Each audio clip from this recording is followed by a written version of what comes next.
talking about Elijah's vulnerability, the vulnerabilities of previous generations. Yes. None of us are perfect, Daniel. I mean, we have flaws. We have parts of us that are not pretty. That's just Absolutely. reality. And I know that this is something that you're very passionate about, but using Noah's son as an example, because that's a powerful example. Can you tell us how different generations can handle the imperfections and the vulnerabilities of their predecessors in a positive and a good way? Absolutely. I think that is the classic example. We first of all have to embrace, as senior leaders, we have to embrace we are not perfect. So as part of this discussion, the longer we live, the more common our vulnerabilities are known. The more, our friendship is a newly formed friendship. The longer our relationship goes, the more we know about each other. And subsequently, the more vulnerabilities that we know about each other. I know that this is a vulnerability with you, and you definitely would have no problem finding them with me. And so at that moment, we have Noah, who has just led his family through the judgment of God. Mm-hmm. He has just brought mercy to us. I mean, we are still feeling it to this day. Without Noah, there's no us. So who would even think of casting shade on a man like Noah? When they talk about him in the New Testament, they say he's a preacher of righteousness. But he still had vulnerabilities. And so he emerges from that ark, plants a vineyard. Mm-hmm. He then becomes intoxicated on his fruitfulness, and that's a discussion that we all could talk about more. But okay, and so now, but here's the deal: he's intoxicated. That's a vulnerability, but he's not in the town square. He's in his tent, and he is naked. He is uncovered. He is vulnerable. So he is an older man now. He's on his way out. He has met the need of his day. He's built the ark, brought his family through, survived, and now he's in a season of his life when the vulnerabilities are more noticeable. Yeah. And Ham walks in, and he comes back out, and he is mocking the nakedness of his father.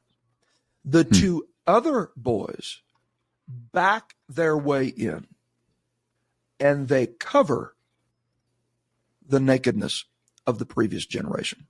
So what comes to me out of this is that in every transition and in every predecessor-successor relationship, you've got to make up your mind right now. What are you going to do with the nakednesses that you discover in your predecessor? Every successor needs to make up his mind now.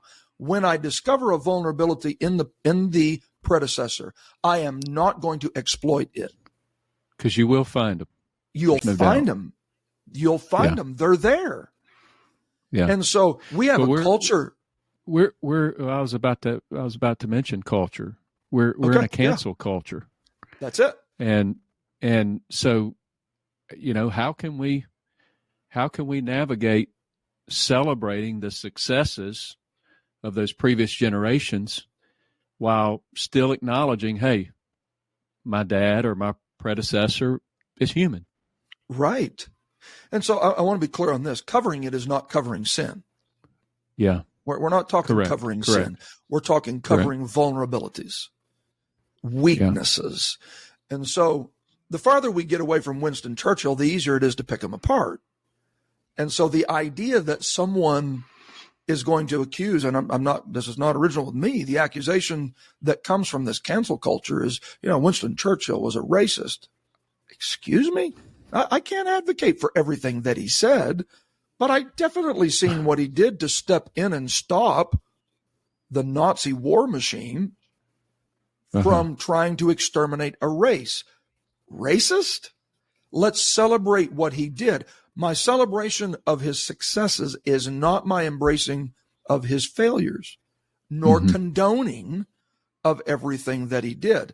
But I definitely don't think we have to go through and tear down every bust of Winston Churchill because he swore or he was drunk or he was.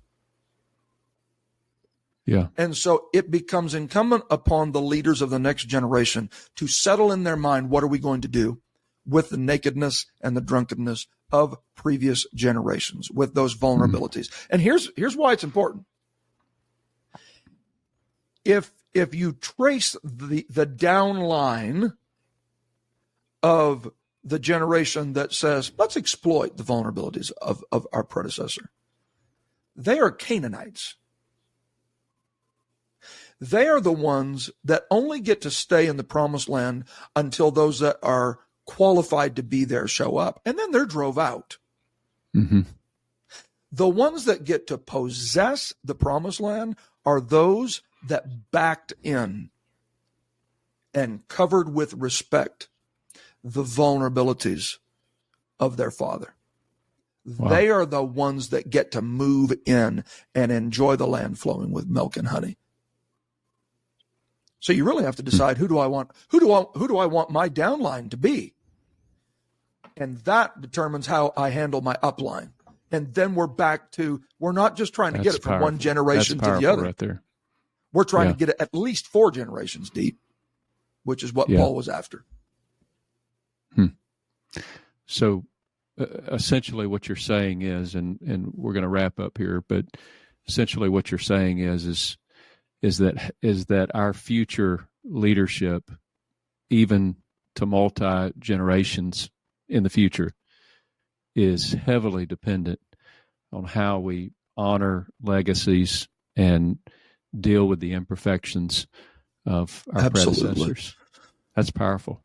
We have no record, Ryan, no record of Elisha ever bringing it up to Elijah. Well, you were just a depressed old prophet before I came along. Yeah.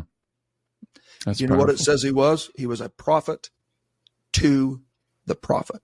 He ministered to Elijah in his room.